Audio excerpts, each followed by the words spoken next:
Olá pessoal, tudo bem? Vamos falar aqui de um assunto muito importante que chove no Enseja. Preconceito linguístico. O que é isso? Bom, primeiro vamos pensar o que é preconceito e linguístico. A palavra preconceito vocês conhecem, mas é sempre bom lembrar que vem de pré-conceito, ou seja, que a gente faz um conceito prévio de algo ou alguém. E geralmente esse conceito prévio, ele é padronizado, ele não é calculado pela pessoa e sim por circunstâncias anteriores, que pode vir contaminado com informações erradas. No caso do preconceito linguístico, é exatamente isso. Você escuta a maneira, o modo como alguém falou ou escreveu e faz já um preconceito em relação àquela pessoa, seja positivo, seja negativo. Claro que estamos falando aqui no sentido negativo. Então vamos começar com um meme que está lá no material teórico, que está muito legal, com muitos exemplos e muita explicação sobre o preconceito linguístico. O meme que vocês estão vendo está exatamente o Batman, né, dando um tapa virtual. Claro que aqui nós estamos brincando, evidente que a gente aqui, esse tapa é um tapa virtual, né, dizendo para o Robin que chega de preconceito linguístico. Por quê? O que o Robin falou? O Robin, na verdade, que é a pessoa que está com um balãozinho ali, falou uma frase, infelizmente, muito comum, que eu escuto muito por aí, tá? O brasileiro não sabe falar português. Gente, vamos pensar um pouquinho e ver como primeiro essa frase é uma inverdade. Porque ao falar que o brasileiro não sabe falar português, está dizendo que nenhum brasileiro se comunica? Como assim? O que é falar português? Falar português é se comunicar, pessoal. Portanto, todo brasileiro se comunica, mesmo aquele que nunca foi à escola, mesmo os não alfabetizados. Então, está se fazendo uma confusão grande entre o que é comunicação, linguagem e um certo registro culto da língua. É muito importante que você também assista a nossa aula de variação linguística, níveis de linguagem, linguagem escrita e oral, que vão te dar suporte para entender o que eu estou dizendo aqui. Então, para que a gente se comunique, a gente tem que ter um código comum, você me entender e eu te entender. Seja esse código mais popular, seja mais erudito, não importa. Importa que nós nos comuniquemos. Isso é o ponto principal de uma língua, a comunicação, a troca de experiências. Isso pode acontecer não necessariamente num registro formal. É claro que saber a norma culta, saber as regras de crase, de pontuação, falar bem e escrever bem é fundamental se você quer exatamente galgar profissionalmente, passar no Enseja. As leis são escritas em norma culta, os contratos, o seu mundo do trabalho, ou seja, você profissionalmente é fundamental que você saiba esse registro culto. Mas isso não quer dizer que você pode desqualificar, desclassificar e desrespeitar, o que é pior, alguém que não fale ou que não exerça esse registro culto. Daí vem a expressão preconceito linguístico. Ou seja, preconceito linguístico é a ação de você desrespeitar, de você descaracterizar, de você simplesmente negar ou fazer chacota, inclusive, com alguém que não tenha esse registro formal da língua. Pode ser uma brincadeira. Qual é o limite da brincadeira para o bullying? Qual é o limite do comentário assim, não preconceituoso para o preconceito? A gente tem que tomar muito cuidado, ainda mais um país tão desigual quanto o nosso. Então vocês já estão vendo aqui uma outra charge que mostra exatamente isso. Pense sempre no outro lado, como que a pessoa vai receber esse tipo de desrespeito. E aí eu coloco uma expressão que eu estou criando aqui, empatia linguística. Porque é exatamente isso, a gente se colocar na posição do outro. Às vezes a pessoa está usando aquela linguagem porque ela não sabe o registro culto. Às vezes ela sabe, quis usar daquele jeito naquele contexto. A gente não sabe as condições de produção. Então, muito cuidado com a questão do preconceito linguístico.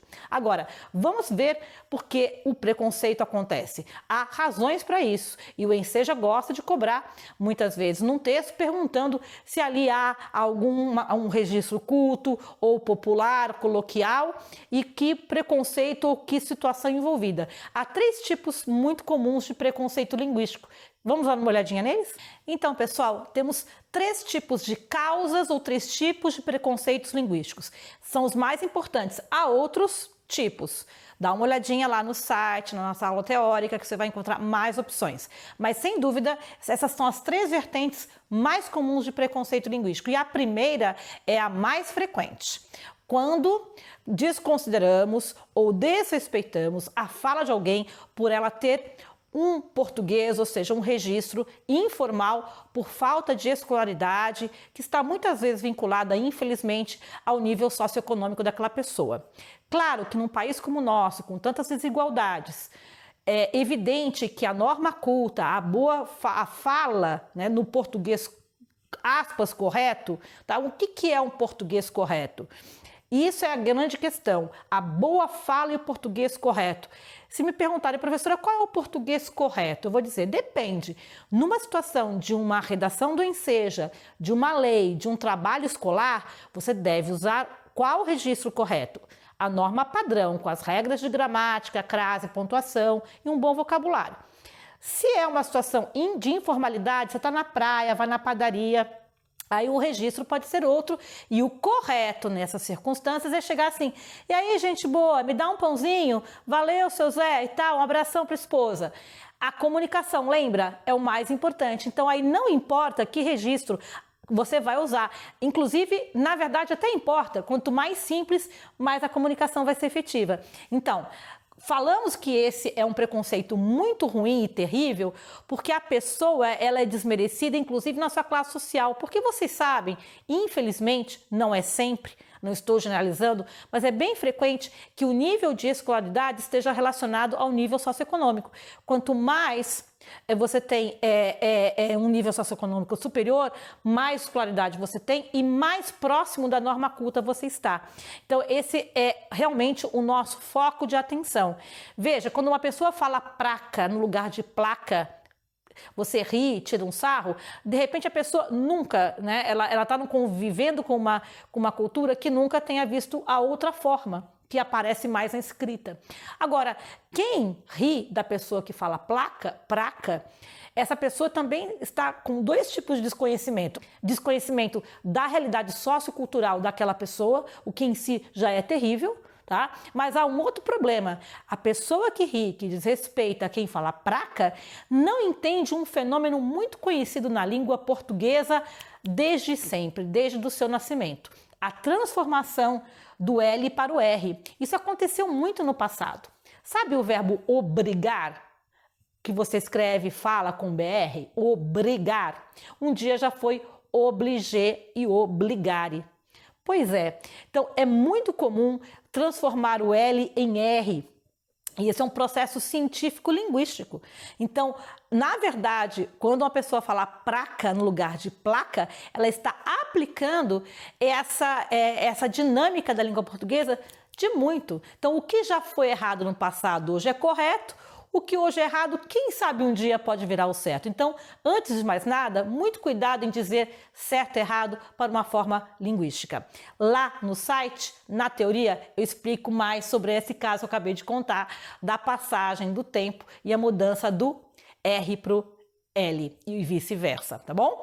Mas há um outro tipo de preconceito, que ele é mais amenizado, mas ele também é perigoso quando, por exemplo, eu vou para uma empresa e a empresa pede para que eu altere o meu sotaque.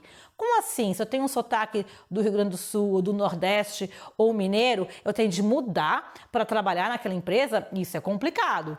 Há claramente aí uma visão de que há um sotaque que é melhor que o outro. Isso não existe, gente. Como é que eu pronuncio, qual é a pronúncia correta da palavra porta? Querido, não existe uma pronúncia correta da palavra porta. Eu posso falar porta, com esse R, né? Chamamos de R retroflexo, porta, que é muito típico do interior de São Paulo. Podemos falar porta, com esse R bem saindo da garganta, que é típico do Rio de Janeiro, do carioca. Ou podemos falar, o meu é assim, ó, porta, eu falo, né? Porta. Querido, não importa como você fala a palavra porta.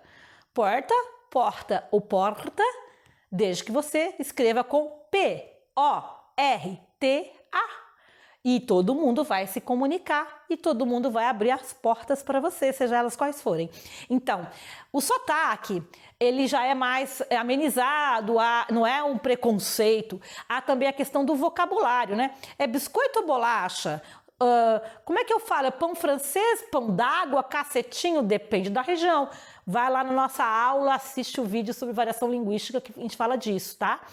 Então pode haver um preconceito, dependendo, eu falo uma palavra, né, que é típica da minha região, todo mundo me olha, como assim? Tá? Agora, há também, por fim, um outro tipo de preconceito, que é o cultural. Às vezes temos preconceitos até com letras de música, rap, axé ou um sertanejo, pelo estilo de vocabulário usado ali. Ou mesmo uma gíria de lugar com muita violência, ele vai me dar um caô, ele é um 71. 71, caô, são linguagens típicas da área da criminalidade que acabam entrando em outras áreas. Isso pode ser mal visto ou bem visto, depende. Então, uma questão também é o preconceito com a sua linguagem, no que ela carrega, ela tem de cultural dentro dela, que vai te incorporar a um grupo. São as gírias, por exemplo, as gírias de surfista, as gírias profissionais, e isso tudo pode trazer preconceito. Mas sem dúvida, meus alunos queridos, para finalizar, o preconceito mais forte, mais carregado de marca e sofrimento, eu diria, é o preconceito linguístico que tem como viés o lado socioeconômico da pessoa que não teve a oportunidade de saber a norma padrão que se usa nas elites, enfim, nos textos, né? E acaba sendo prejudicada por aquilo, sendo que ela não tem culpa. Então, isso devemos banir. Então, há espaço na língua portuguesa para vários falares. Como isso cai no enseja, professora, para finalizar? Bom, pode-se perguntar o próprio conceito de preconceito linguístico, que eu falei. Pode-se perguntar, dar um texto e perguntar se naquele diálogo houve uma situação de preconceito linguístico, então você tem que interpretar para ver se houve ou não houve.